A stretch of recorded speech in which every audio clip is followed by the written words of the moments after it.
Welcome to Steve Tees Off, brought to you by riversidegolf.ca. Ken Poirier and his team down at Riverside Golf. Without Ken and riversidegolf.ca's support, this podcast would not be, we would not be able to produce this. He has been a longtime sponsor and a fantastic guy. So that's my bit. And Ken is a fantastic guy. Now, I would like to welcome Colin Bykowski. Welcome, welcome, welcome. Thank you. Thank you so much for having me on the cast. That's fantastic. Now, I would like to, and I alluded to this, Colin, before we started taping. I like to learn a little bit about the person that I'm having a conversation with. It would be like the two of us sitting on a park bench, or walking 4.5 hours around a golf. Mm-hmm. Which is another thing that's wonderful about golf, because you meet people and you've never met them and you find out a lot of stuff. You would never go just for a walk. But tell us a little bit about yourself. Brief introduction. You are a PGA of Canada Class A pro. You teach. But let's start at the very beginning, where you were born and when you picked up your first golf club. Yep, born in Edmonton, Alberta, 1977. So it's always pretty funny. We're like, oh, you're born in the 70s. That's a long time ago now. Yeah. First picked up golf, I was roughly around 9 years old in Alberta. My uncle played at a golf club called Vermilion Golf and Country Club, a 9-hole track in the middle of Alberta. Amazing little golf course for where it is. And was there on a summer vacation, and oddly enough, they had a left-handed set of junior clubs, which back then was basically non-existent. It was like how that even is possible to this day, I still don't know. And Uncle said, hey, let's go to the golf course and hit some balls. And like I said, they had some clubs there, and we just started on the driving range. And first thing he said is like, holy cow, like, you're a natural. Like, it was just kind of that fast. And that only was like, maybe 2 or 3 rounds that summer. Nothing serious, but that led to get my own set of clubs, Canadian Tire, Northwesterns, laminated maple wood. So Woodwoods when I started golf. Yeah. Northwestern blades. Yeah. Beauty. Bullseye putter, Crow Flights, Hogan 392 LS golf balls. Yeah. So very old school generation of golf when I first picked it up. And that was nothing too serious. So I moved out to Tawasin during Expo, during 1986. So now I'm about, don't really play golf for the next couple of years. I was big time into hockey and baseball and field hockey and martial arts, and kind of played every single sport under the moon. And then grade 9, we actually moved to Ontario. So my dad got transferred, moved to a whole new environment, sort of tough age to go move across the country. Oh, yeah. Especially to a place that I'm still not a fan of to this day. Where'd you go?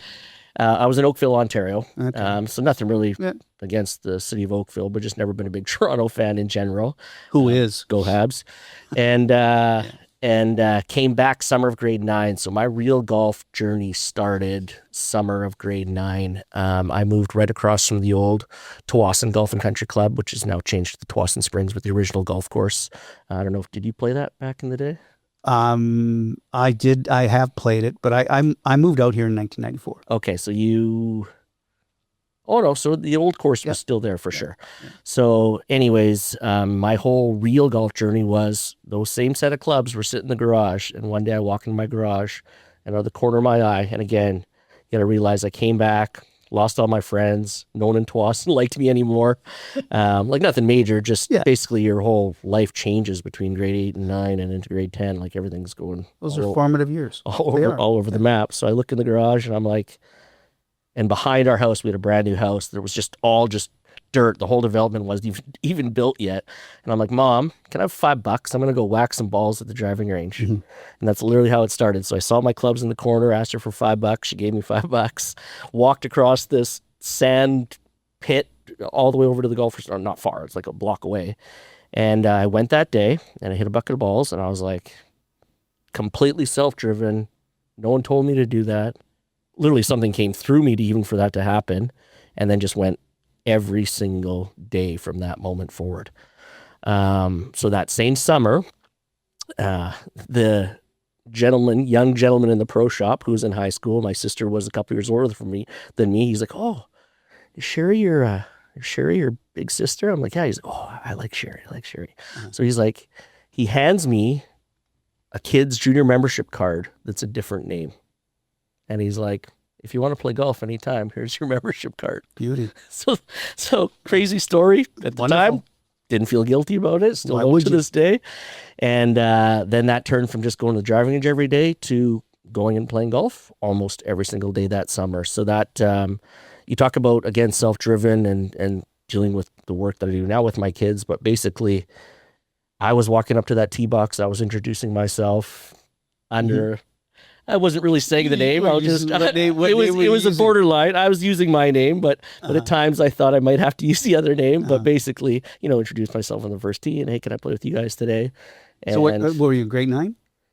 Between grade 9 and grade 10. 10. Okay. Yeah, between grade 9 and grade 10. So, and then through the next month or so of doing that, I realized that someone that I played hockey with my entire life, who's 1 year younger than me, whose name is also Colin, happened to, he was a really good golfer already at that stage. And we just hit it off, and then we just became golf buddies. So all within a month, it was from not playing any golf to playing golf going to practice every day, to going to playing golf every day, to now having a golf buddy that I could share that journey. So then the following fall is when I joined Beach Grove Golf Club, where I'm still a member to this day. So that was 1992. I joined Beach Grove, and I'm still there to this day. So when you start, when did you obviously you had a buddy, you're playing. When did you go and have that moment? Because everyone has a moment where you go, you know what, I'm kind of good at this. Or did you just continue on doing it, getting progressively better, or did you make a conscious decision and say, you know what, I think I can get better at this, and there's a future in this for me. Okay, if that makes any sense. Did you have that thought when you were like 15, 16 years old, or were you still just sort of... I think going back to that first little introduction, like my uncle saying, oh, wow, you have some talent in this. So it was like, it kind of started there, and then the self-belief end more came through. Like I always kind of knew I had an uphill challenge, and it was like the challenge was always there. Like the drive was always there. I wouldn't say there was ever a specific moment even to this day, because we'll get into it, like literally to this day, where it's not been like, okay, there's something coming up, something to work hard towards, something to strive towards, something to get better at. And throughout from that starting point to actually playing, and then I was playing competitive golf within a year after that, just so you understand that. So into the junior golf phase, and then every single stage in my development was always about improving and getting better. And for a big stretch there from almost, well, I'd say every year of junior golf into professional golf until that kind of ended in my late 20s, there was improvement every single year, year after year. There was no like flatlining stages. It was like baby step, baby step, baby step. And that's a big part of my coaching philosophy as well. But you were working on that. Absolutely. You had a goal. Like did you set goals, or did you, because you talk about you played in your first tournament when you were what, 14? Yeah. And I always stress this, that tournament golf, like when you're a kid, playing with your buddies is completely different than playing tournament golf. It still is. It still is. It is. Yeah. And when you're a kid, it's especially magnified. Yeah. And and you can either you absorb that and say, I can use this, and it will spawn a growth in me, or I can go into my shell, or I can't control my emotions. Yeah. Which was me. Yeah. Yeah. And I admit that now, because I had no one, and I'm not blaming my parents or anybody. It's just, that's on me.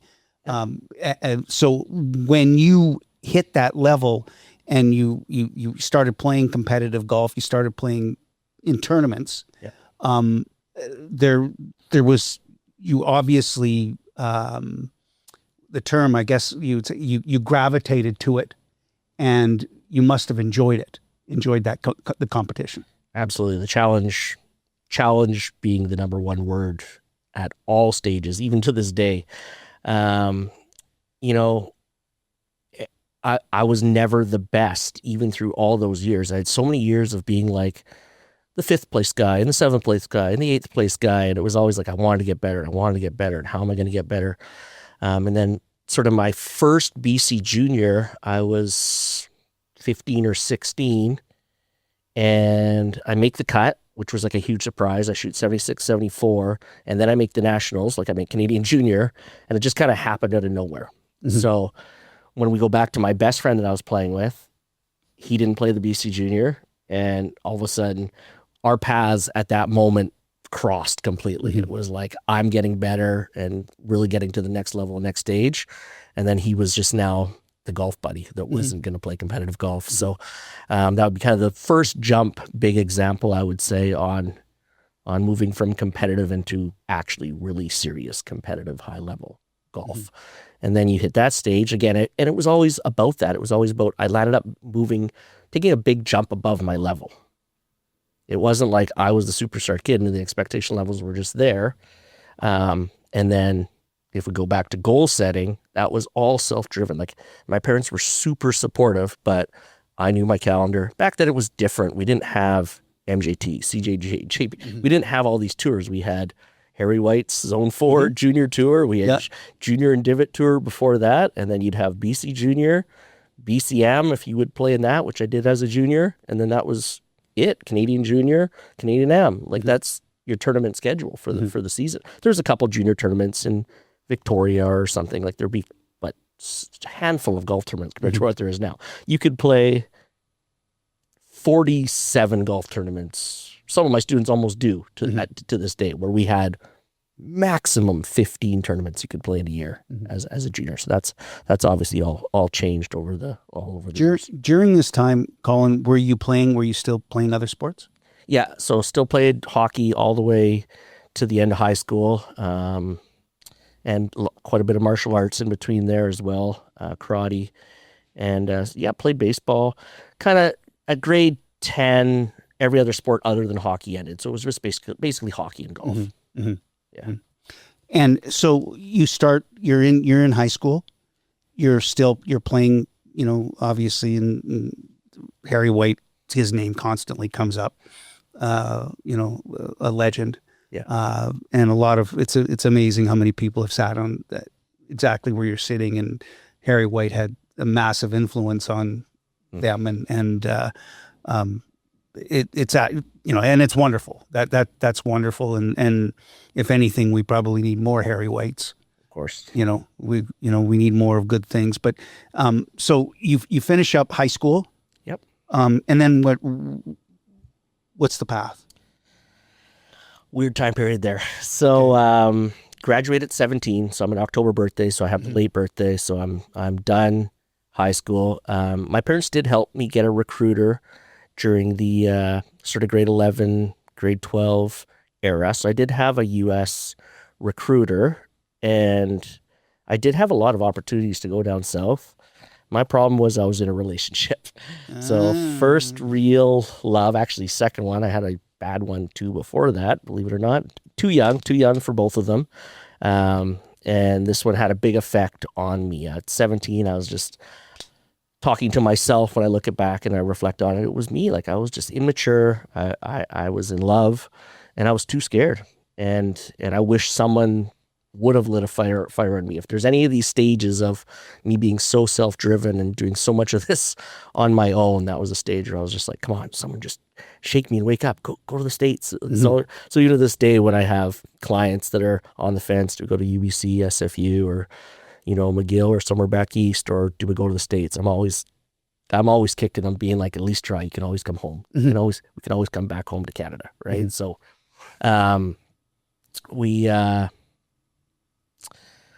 so the first year, my parents were not going to let me not get away with going to school. Yeah. So didn't quite have everything in order to go to UBC or SFU. So I ended up going to Douglas College my first season, which was kind of a weird thing. It's not going to Douglas just because it was easy to get into. But at the time, they had an absolute phenomenal golf team. Oh, Bryn Perry played. So Bryn played. I just missed Bryn, but Chris Yardley, Mike Longridge. So these are all guys that ended up playing high-level amateur golf, all ended up playing professional. Longridge left Douglas College and went to Florida Southern. So these are all... So my first tournament, we roll up, and I make the team right away as well. And, I mean, absolutely killed everyone for that season. We got invited to, there used to be a big tournament at university where UBC would invite us as well, and Western Washington and Portland State and Seattle University and all these U.S. like Division II colleges, and we're right in contention. We're right in top 5, top 3, small little Douglas College, just because we had such a boatload of great players. But there's something to be said for, going away is one thing to play, but it's a lot of times it gets so you get programs get sold short for being able to stay where you are and play competitively. Yeah. And I use the example. My daughter played competitive ball. She ended up playing up at SFU, NCAA Division II ball. She went, and the decision was like, unless Guelph, or unless she wanted to be a veterinarian, unless Cornell is coming after you, and they're going to pay, we're not even entertaining, because no matter what they say, it's going to cost a lot of dough. Mm-hmm. Okay. She went to Guelph and lasted 3-4 months, and then ended up coming back to SFU and playing ball there for almost 4 years. Yeah. And that worked out pretty good. Absolutely. And there's nothing wrong like that, and if you choose to, at the time, and I think like softball's not an Olympic sport anymore, but she was fortunate that she had her pitching coach played in the Seoul Olympics, Kelly Zelstra, shout out to her. Fantastic. But it was good because she got to live at home. She got to, and it's not like she was coddled or anything. It's just like, because I don't give a shit what anybody says. Yeah. Playing a sport and going to school is hard. Yeah. And that age bracket's still hard. Yeah. Some people are way more ready and some people are not. That's right. It's a big step that way. That's right. Same as the puberty age. I go with a lot of my clients. Some are way more mature than others. And that's the same at college level as well. Yeah. And golf especially is a mental game. Like it's I don't mean mental in, you know what I mean by it is between your ears. It is. It's a game where if you're not believing in yourself, or you're the thoughts enter your head, and because goofy things happen. Yeah. And you have no explanation for them other than, okay, I don't know what happened there, and just go and do it again, and it doesn't happen. Yeah. So you're at Douglas. Only 1 year. 1 year. Yeah. Okay. Yeah. So then we go and win the whole, the BC championship, or we wax all the other teams. So then it's decision-making time. Now I'm ready. Now the girlfriend's out of the picture. Yeah. Well, ready in my mind, but kind of it's the second year that the professional golf management programs released on the island for Camosun College. So that was a brand new program. So to become a PGA of Canada professional back in the day, you had to have this portion of your education completed to be able to join the PGA. So this was a brand new program that came out, and same thing, they have a golf team as well. Actually, they were in the same conference as well. And then it was my mom that convinced me. She's like, hey, you should at least consider this. And I was like, okay, I'll at least look into it. And it was a 3-year program, which was pretty cool. So you get your business diploma out of it. Then you could do 1 extra year at Royal Roads and finish your actual degree if you wanted to. So there was lots of avenues. And then obviously you'd have all your PGA of Canada stuff done as well. And play on a golf team, and basically ran into 1 or 2 peers that I played junior golf and high school golf with, and they were going. And it was kind of like, oh, well, at least I'll have some friends over there. It's close enough to home. I get away. I still get to play college golf. And that decision at that point was I kind of made the mistake out of going to the States, but I might as well go and accomplish something, get something done. So then that led to 3 of probably the best years of my life. Mm-hmm. So those after then you make you finish your post-secondary. Yep. What happens next? So got that portion done. The whole time I kept improving. Were you looking to turn pro? At that stage, it was a year or two. No, I'd say not a big rush. It was finish school, keep improving, and I kept pushing myself. So then So at this point, kind of like I played 6 straight national championships. So I played 3 Canadian juniors, then 3 Canadian AMs. And then that first year out of college, I put together a really cool amateur schedule where I played a whole bunch of really high level amateur events. I played the British Amateur, Canadian Am, PGA Am, BCM. Some traveling that. There was some traveling. Yeah. Again, all completely on my own by myself. How are you funding it? Definitely parents. Okay. Parents helped at that stage for sure. And I was working the whole time. So I worked starting at 16 years old. The second I could start driving myself, I always had a job. Mm-hmm. So combining whatever I had and whatever my parents can help me with, because you still need your own money to buy stuff and survive as well too. So then, same thing, just kept improving.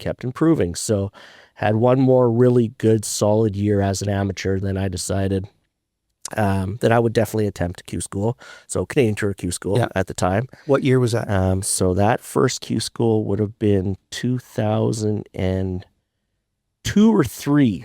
Okay. So fall Q school, Thunderbird, back east in Ontario. First attempt, unsuccessful.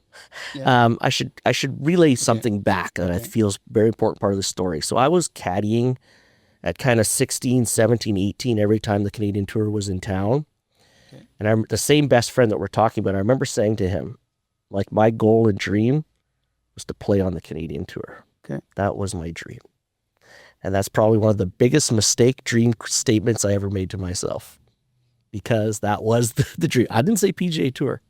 You said Canadian Tour. Yeah, I didn't say European Tour. I should have had some loftier goals in hindsight, when I looked back at that many years later, because I remember that moment vividly, and I remember exactly in the car driving with the same guy. We were going to caddy on the Canadian Tour, and I was just like, wouldn't that be the dream?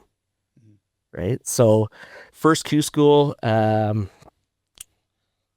successful, but nothing terrible. So that's in a fall. So you got a picture of fall. Now you're at winter back in Vancouver.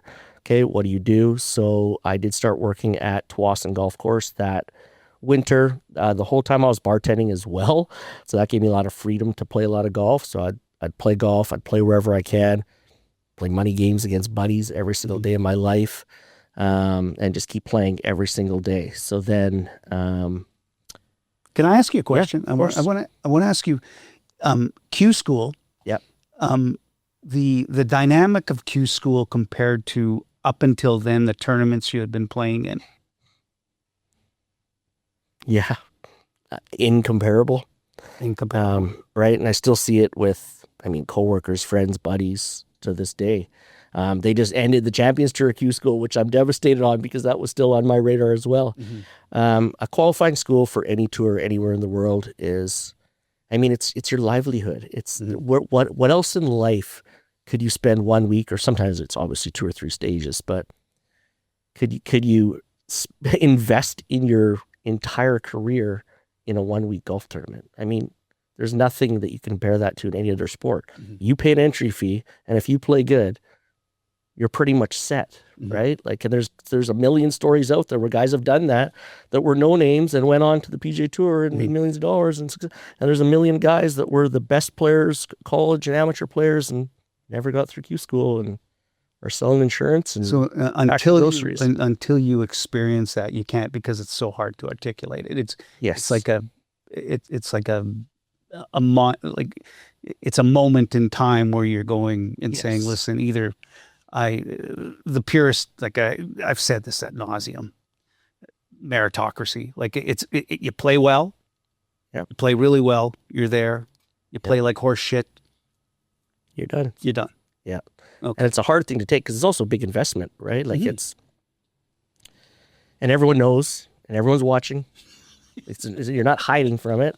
Oh, Colin's going to Q school. Oh, Frank, John, Mike, they're all at Q school, whoever, you know what I mean? And the eyeballs are on you, so the pressure is immense. And so it took me, that one was done. So then about a year later, I did another Q school. So that would have been spring Q school.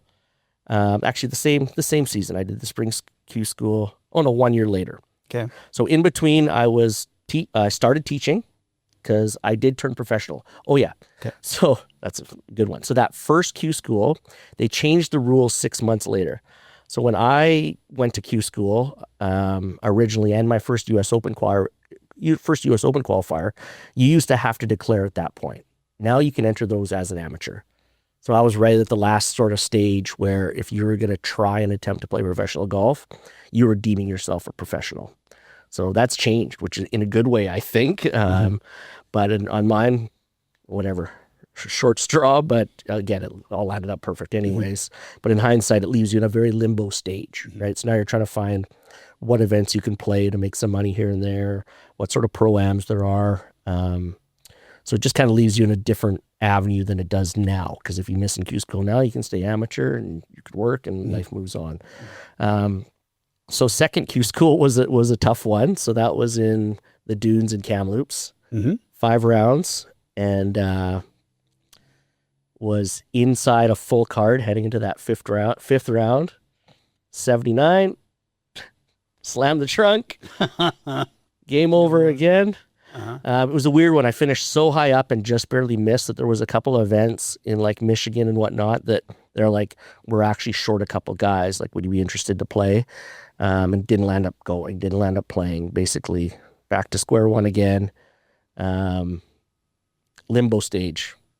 So then I definitely committed to the PGA of Canada at that point for another stretch and period. So then now we're comboing my first introduction to teaching,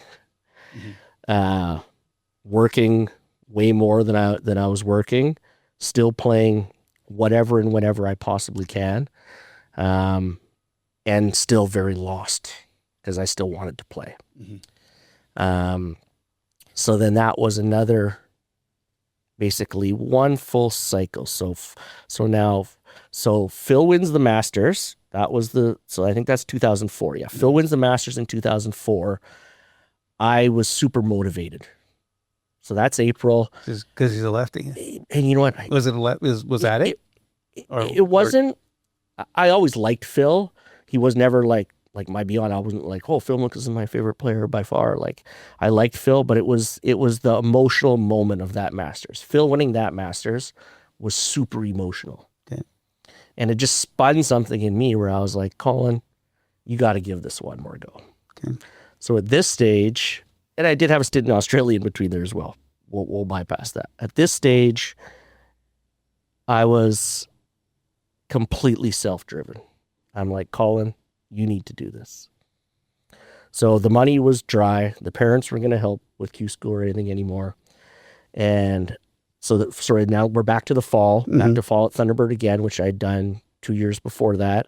So I knew the course, I knew the environment, I knew what I was heading into. I walked across the street to the TD Bank, pulled out a $2,600 bank draft for Q school entry with my own money, which I think honestly was the trigger of everything feeling different. If I'm going to do this and I'm going to put my own money behind myself, this is going to give me a better chance. Like, I truly felt that too at the time. And that's the Q school. I get through and I secure status for PGA Tour of Canada that next season. What was your first tournament? First tournament was down in Barton Creek, Texas. Actually, the first 2 events were in Texas. Then the next 2 events were in California. Okay. Where in California? Stockton. Stockton? Yeah. No, Stockton. Yeah. Okay. And how'd you do? Well, that's where it all came to a fruition, and that's where it all ended. So Barton Creek went okay. So the first event was like an everyone got in event, but the second event was a premium event because it was all filmed live on Golf Channel. So I actually had to do the Monday for the second event. My best friend, the same one we're talking about from grade 9, he flew in, he caddied for me, and I get in. I get through the Q school, through the Monday qualifying, shoot 68, get in the field the next day. So those 2 tournaments, I mean, missed both cuts, but nothing bad, like just more experience, eye-opening. This is really cool. This is intensive. This is wild. How old are you now? 24? 27. 27. Okay. 27. Okay. Yeah. Okay. 26. Okay. So now California. I'm on about the 6th hole of the second round, and I hit one golf shot that was so bad that I still to this day, I can remember, I get the hibby-jibbies just thinking about it. Uh-huh. It was one shot, and I was like, oh my gosh, what was that? Like, what was that? Was it a shank or was it a Full swing yip with a driver. nice? It was a block that was 60 yards offline. Like, that club face must have been 14 degrees open at impact. Like, like nothing. Gone. So I battled through a few more holes, and I'm like, I can't feel my body. Like, it's an out of body experience. Like, I'm gone. So I WD. And a good friend of mine, a different friend, was caddying for me that week. So then what's the solve? We leave that course, boom, go to the next course. I just start practicing like 12 hours a day minimum. Like, I'm like going to practice my way out of this. I got to figure this out before next week. Next tournament, same thing. Like, it's like I've never played golf before. So when you hear putting yips or chipping yips or full swing yips, it was amazing experience, and it ended that fast. You call that the Ian Baker Finch moment, Absolutely. right? Yeah. I Hey? mean, yeah.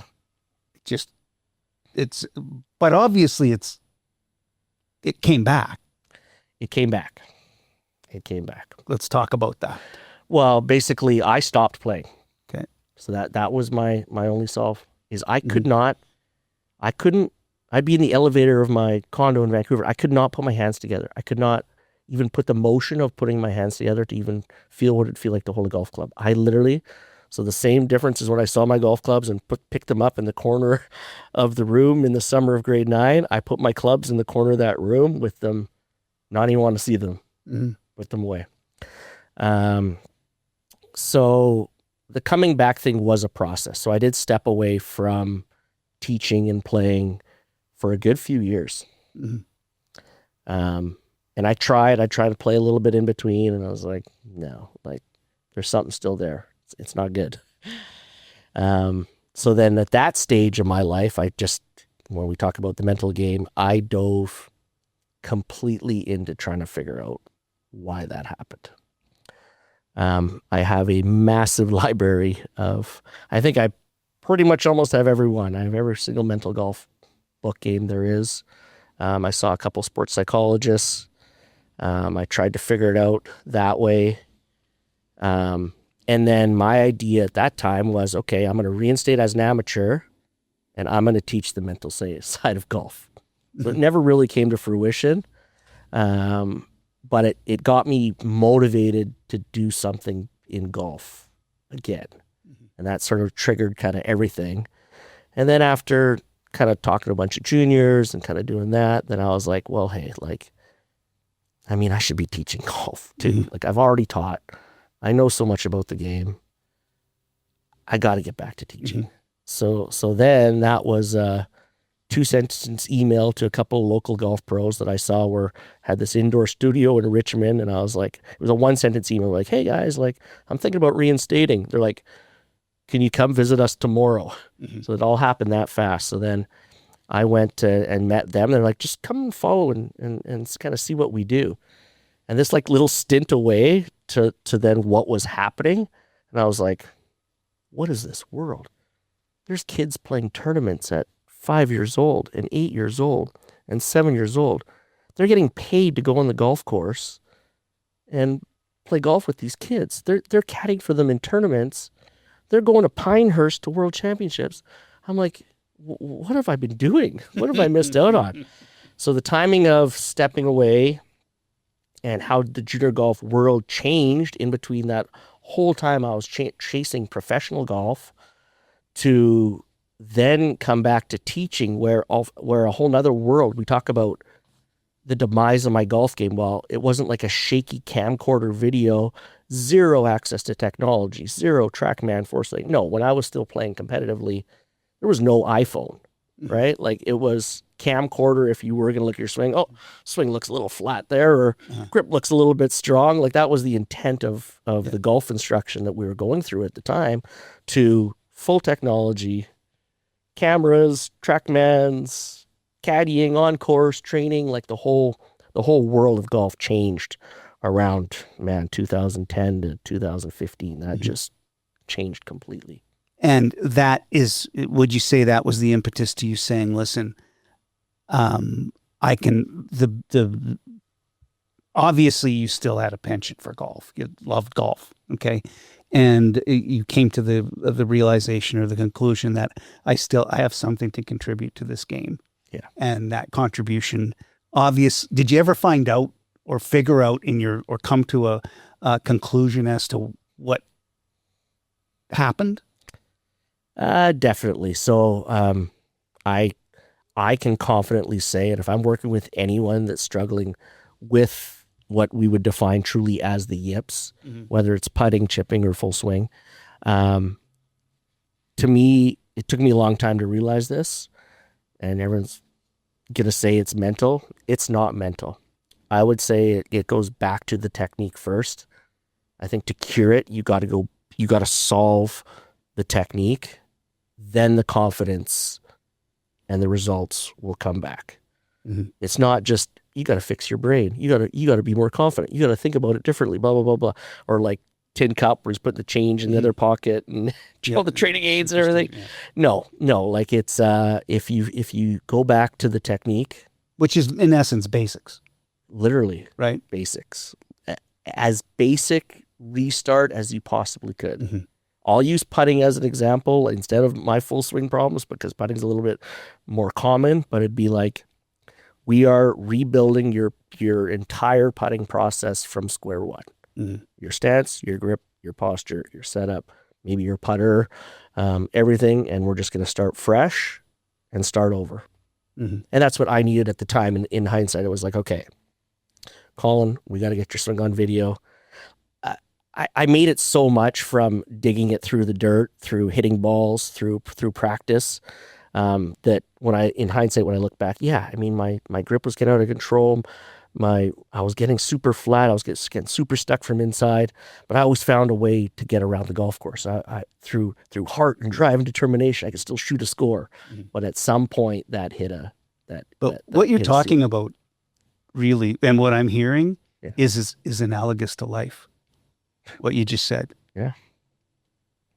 You know, because when things go for shit in life, it takes a hell of a commitment to step back and go, okay, what can I control? Go back to basics. Yeah. Go back to, okay, let's just start at the beginning again.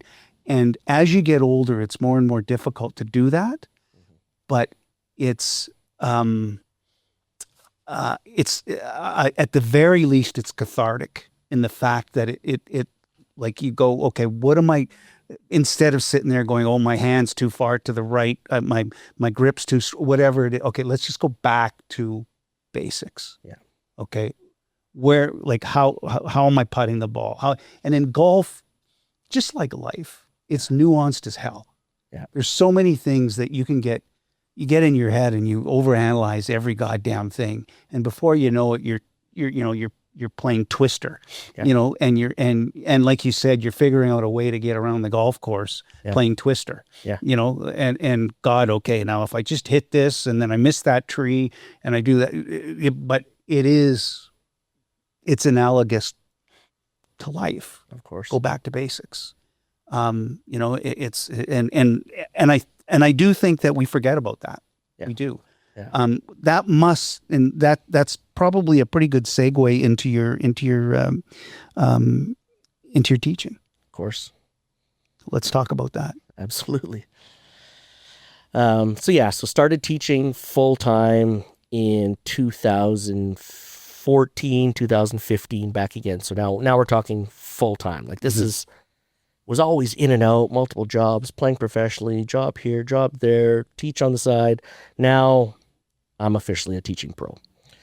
Even admitting myself to that at the time was like eye-opening, and like not deflating, but I was finally ready to commit to that. Mm-hmm. If I was a 22, 23-year-old version of me, becoming a teaching pro would have been very deflating. No, I'm a professional golfer, not a golf professional. So I was ready to be a golf professional. Through all my experience, through all my education, through all my knowledge, through all my self-knowledge, reading books, I was ready to start teaching. So I got very lucky. I landed up at a very good location to get an introduction to that. And that was obviously eye-opening. And I had a lot to learn. Mm-hmm.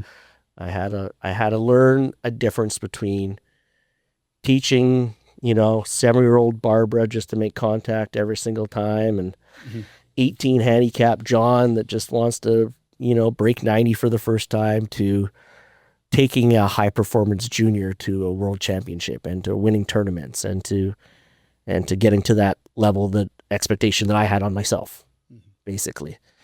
So yeah, that brought me into teaching full time, and a big little learning curve there. Mm-hmm.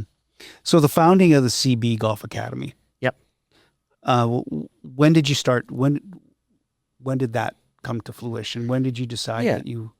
Oh, and completely on my own. Yeah. Would have been, my own self-branding, my own self-image, my own self-promotion and coaching would have been about 4 or 5 years after that. So when you're working under another brand or a company name, and to be honest, this did cause a little bit of contention with the owners, because if you're running a company and they're under you, they want you to promote yourself.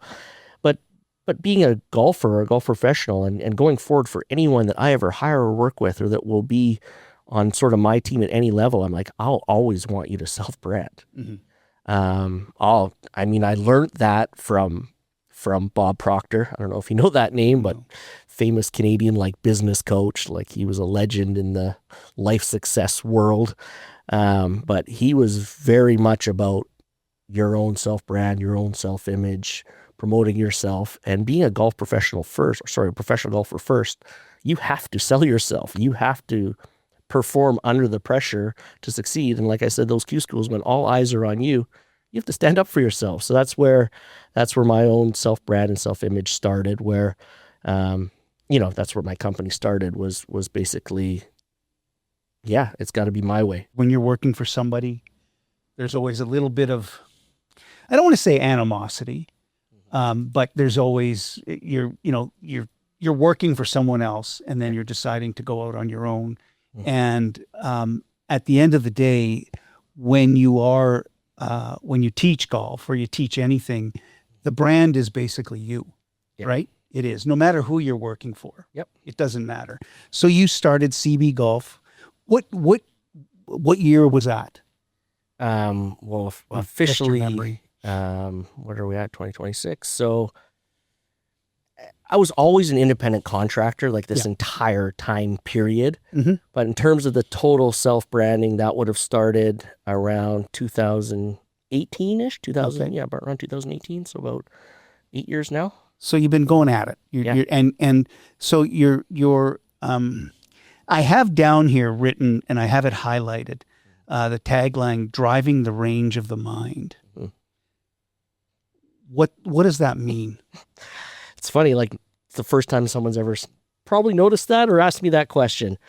But basically, that's just a play on words, obviously, where the mental game is still so vitally important for myself and my teaching and my success, and then the driving the range. So basically, the play on words of combining playing golf and using your brain along the way.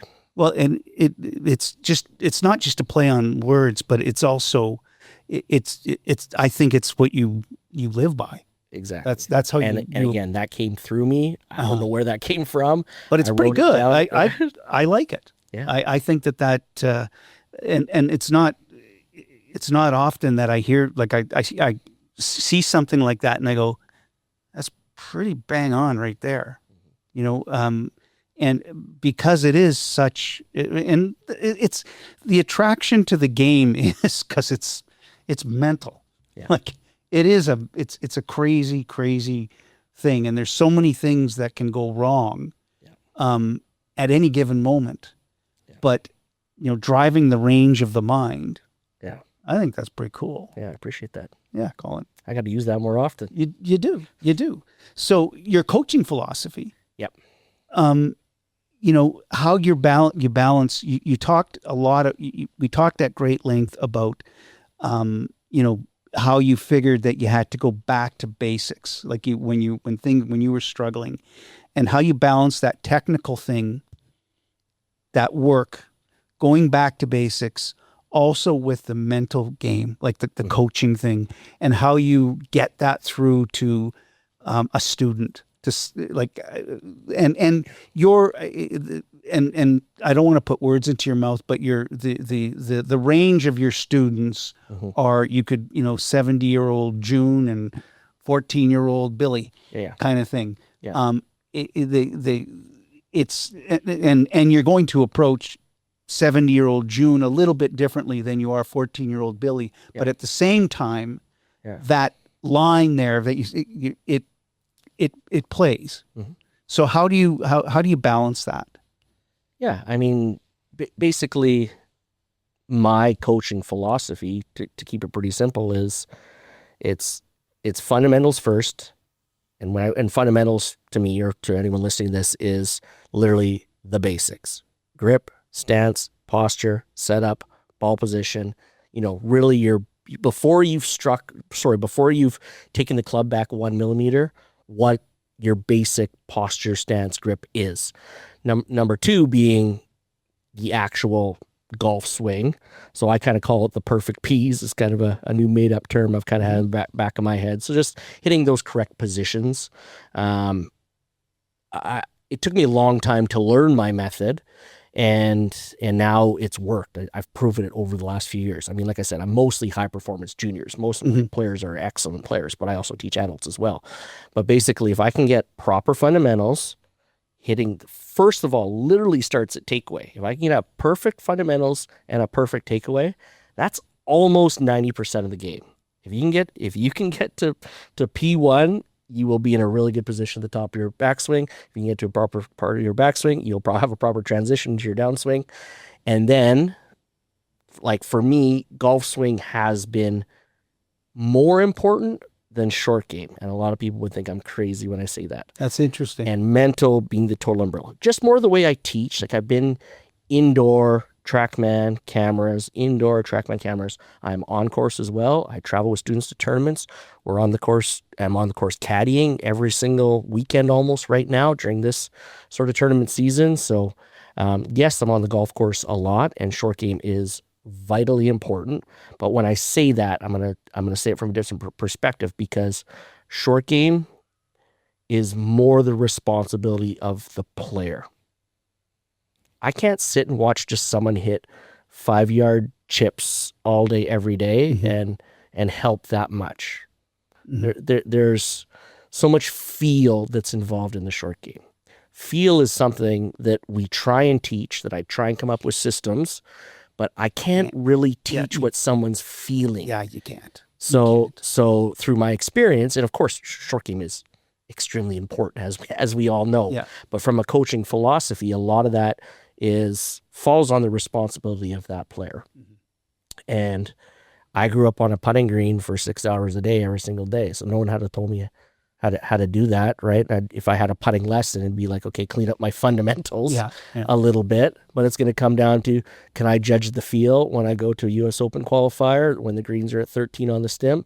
Can I judge my feel when there's Bermuda and grain and whatnot, and adapt to those conditions? Like, so yes, there's lots to learn in the short game. But again, that to me, that falls more so on the player than the coaching. And then, like I said, then the whole thing is surrounded by the mental. When you say that to your your young players, what's their reaction? Well, I mean, a lot of the players know the short game's obviously extremely important, but depends on what their parents are saying there too. But it falls onto them, right? And they got to go work, and they got to go to wherever they can and go work on their chipping and putting. And there's nothing worse than hearing an excuse of, it's raining outside, I don't really want to go putt. Like, well, too bad. Yeah. You got to. Yeah. Yeah. Another local pro, like I was just messaging him yesterday, who's still a highly competitive player, and we were talking about how none of this matters till you're 16 years old, and instead of relying on your coach and relying on your parents, till you say to your parents, "Mom, drop me off at the golf course and at 8 a.m. and pick me up at 8 o'clock p.m." Mhm. Right? Those are the players that make it. Mhm. Every player that's been on your podcast and every other player that's been successful in this community and worldwide is self-driven and wants to work and wants to get better. Mhm. So You have to. yeah, you have to want it. You have to. You have to. So when if you had to describe your teaching style, Mhm. I think I could. Your tagline fits it real well in 3 words, but that's more than 3 words. It's 1, 2, 3, 4, 5, 6 words. Driving the range of the mind. Yeah. But if your teaching style, and I'm not going to hold you to 3 words, Mm-hmm.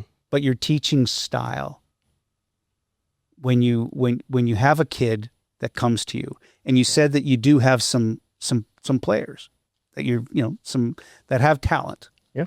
And I would imagine you teach female players too, and male, obviously. What things, like what do you, when you're meeting with them, like when you're talking to them initially, because I imagine that you're trying to feel that kid out or that person out to see whether or not, and I don't want to say you're wasting your time, because but there are times where you're just going, like, listen, you're here because your mom made you come, or your dad made you come.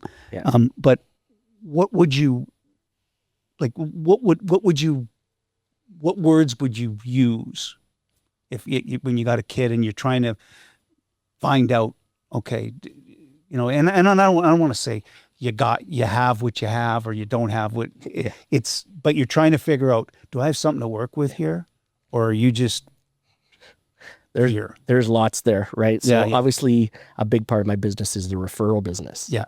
Right. So very hard to say no sometimes. So it took years of experience to learn and trust. I took a complete rank beginner golfer that I thought had 0 talent and 0 ability to a world champion. In 2 years, at 8 years old, he didn't know how to play golf. 2 years later, he was a world champion. So that was through experience. So then I had the self-confidence to know that I could do that again. So when I'm evaluating a new player, it's a tough one, because I used to be like most of my other peers and golfers. Oh, I want the good players. I want the players that can already play. I want the players that dads were good players. Yeah. And I've changed completely on that. So I now have the confidence that I know I can take a ranked beginner to someone very good, or even work with professional players, obviously, as well. So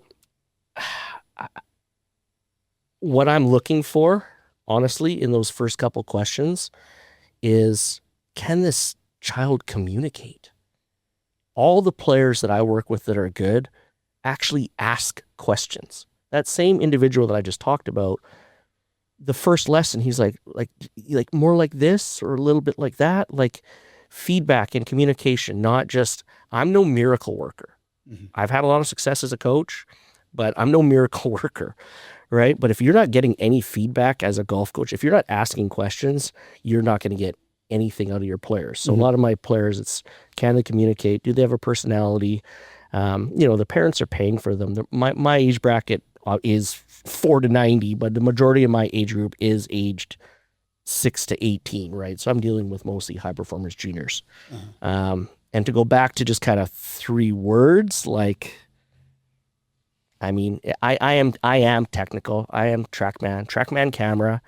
Like, I am into making perfect looking golf swings. If you go to my Instagram and my posts, like, everyone says, oh, swings like that's when a Colin swings, or he swings like Colin students. So like, I'm not swing your own swing guy. Like, when those ads come out, I'm just like, no, don't swing your own swing. There is a way. Physically, I think there's a way. Mentally is very individual and very difficult. So very, very, I am technical. I am tactical, like, and precision wise, I want beautiful looking golf swings. And then like diving into competition. There's no better tool for me than to have my students play an experienced tournament play, and it's definitely a fight or flight environment. Yeah. I'd say it's been fight environment way more time, and been pleasantly surprised way more time. When you're in a studio working on golf swing all day, every day, and it's like, okay, we're finally ready to put her in a tournament. Let's put her in a tournament and see how she does. I'd say my eyes are opened way more than they are like, oh gosh, we probably shouldn't have done. We probably should have done that, right? So, and that's where it's fun for these kids and players. Like playing competitive golf is way more enjoyable than just going to golf lessons every couple times a week or once a week for the rest of your life. Okay, now we're gonna sort of begin to wrap things up here and talk about craziest thing that you've seen on the golf course or that you've experienced. Yeah, I mean, I kind of have two ones when I was thinking about this one at, myself. I'll use myself as an example. So, Old Tawasin Golf Course, first hole's a par 3. My girlfriend and I at the time are on the first hole and step up, and they're actually the mowers on the green. So I know the guy actually cutting the green, and I think it's obviously probably was because the Pro-Am was that week. So he was out cutting the greens the night before the Pro-Am in the morning, and he pulls over to the side, and we're standing there first hole, and I jug it on one. So I got a hole in one on one. That's kind of a crazy cool moment. I mean, I do have 6 hole-in-ones, but who says this is start? Who says they can start the round with a hole in one? So I went straight back to the bar, grabbed a couple pops. We went and played, like, just to kind of celebrate. Like that was kind of my own personal crazy story that's happened on a golf course. Then from a kind of a coaching student perspective, we're down at a big tournament called like Future Champions Golf Tour down in San Diego, and there's a golf course. There's a lot of people will know it. It's called the Links at Lakeshore, but it's just popular because there's always junior tournaments at this event. And on the 14th hole, there is a hill. Like, it is so downhill. It's more downhill than any hole you've played where you haven't had to take a power cart. So I can't think of a golf course around here. It's like bigger hills than the hills. It's a massive hill. So I'm walking down with my player, and the other playing partner that we're with, him and his dad's walking with him and caddying for him and pushing his click gear cart. And his dad says to us, he goes, "Watch this." So he takes his kid's clubs and he gives a little shove and pushes his clubs down the hill. So these clubs go absolutely flying. I'm like, I knew this was not going to be a good decision. So it goes all the way down. Of course, every cart starts going one way or the other. They don't just fly straight down a hill. So it goes launching down this hill, crashes into this side like concrete barrier that separates the houses from the actual golf course. Clubs go flying. Like, we're talking clubs go flying 10 yards everywhere out of this bag. And I'm like, you destroy your kids' clubs one day before the tournament. So it's crazy and one. No, just to. Oh, I don't know. I know there was damage to those clubs. But just like, oh, that was not the best decision. It was crazy. Ridiculous, most ridiculous thing I've ever seen. That's for sure. That's funny. That's very funny. That's very funny. So, in wrapping things up here, Colin, if you were to look back and say over the last 8 to 10 years, what has changed vis-a-vis junior golfers? And I don't want to put you on the spot talking about parental involvement, but sometimes that does come up. Because I can only imagine, because having put kids through various sports and parents tend to be sometimes assholes, when it comes to their children and attempting to live vicariously through their child. Yeah. And not necessarily understanding what the role of a coach is. Yeah. What have you seen a fundamental change in that aspect of it? Are parents becoming more involved with the coach and their kid, or are they realizing that, listen, you're being compensated for teaching this kid or coaching this kid? It's an open question, and I don't expect probably a pretty difficult question. A lot of people that know this podcast, that know me and my clients and my clientele, that one goes all over the map. It is too much. Yeah. right now. It's over the top. The pressure on these kids at the young age is over the top. I have a 6-year-old son that's playing golf, and all the parents are saying, "How come you haven't started putting him in tournaments yet?" And my quick answer is just because I know too much. Like, I know my son's not able to handle a competitive environment quite yet. I'm not pushing my child. I am slowly letting him fall in love with the game as much as I possibly can before I put him into a detrimental environment that might make him hate it and not want to go and not want to return. So it's a very fine balancing act when you have essentially unlimited resources, so financial, no issue at all, an intense amount of work ethic, like a community, mostly Asian community, that's willing to work as hard as you could possibly imagine, but then finding a way to make sure that child is passionate, willing to do the work, willing to enjoy it, and willing to come back the next day zane, literally. Yeah. Right. So it is a very difficult balancing act with what's going on in this community right now, like, or just in our industry. Like, every golf tournament is sold out. Like, you cannot register for a golf tournament in Vancouver 1 day late. One minute. I did not know that. 1 minute late. If like US Kids local tour sign up is in, like, I have to tell all my families, like, we're all sitting at like 9:59 hitting refresh. Okay, we got in 5 out of 6. Wow. It's like, I did not know that. It's out of control. So the level is super competitive. The tours are completely full and sold out, and that's also just driving so much more of exactly what we're talking about. It's gonna force people maybe to go a little bit too far over the top. So it's I'm in the middle of it. It's part of my world, and then my job, like I said, is to I tell every single one of my families, like I said about 10 minutes ago, none of this matters until you can drop off your child and they want to be there for the entire day. So that should be the goal of every single parent and coach out there. That's a good answer. Right. My job is for my students to say, I'm good. I don't need a lesson next week, but let me check in next week. And I have those really good players all the time. I'm like, that's good feedback. They're confident. They want to go work on their game. We'll see how it goes. And then next week I'll get a phone call, be like, yeah, my driver's a mess. Like, can we get a session? Sure. Like, that's the dream scenario. Right. So, yeah. Okay. Colin, in wrapping things up, shout out to your, how would people get a hold of you? Yeah, just colinbykowski.com is probably the easiest, or Instagram. You're on Instagram? All my stuff, Twitter, Socials. Facebook, and Instagram is just my name. So that makes it very easy. Okay. So that's what we were talking about before this Yep. started, CB Golf. Well, that was CB real Golf. real thought. Oh, yeah, it's just Simple. my initials. Simple. Yep. Okay. And in closing, we're going to start, this is going to be the first time that we're starting this. I want every episode that we're going to, and you're going to be, we're breaking new ground here. Okay. I'm encouraging everyone that listens or watches this, if they get a hole in one, I want them to submit their hole in one, the description of it, to steveteesoff@shipoffools.ca.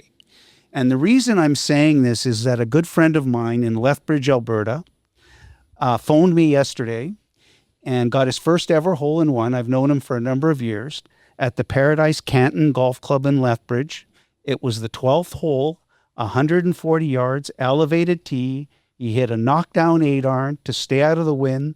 The ball landed at about 10 feet in front of the hole. It was very surreal to watch the ball flight tracking towards the flag and then watch it roll into the center of the cup, and he jarred it. His name is Ryan McAdam. Shout out to Ryan, because we don't celebrate those things, and we're going to attempt to do this every episode. Yep. So, hey, congrats, Ryan. You only got 5 more to go. That's right. You got 6.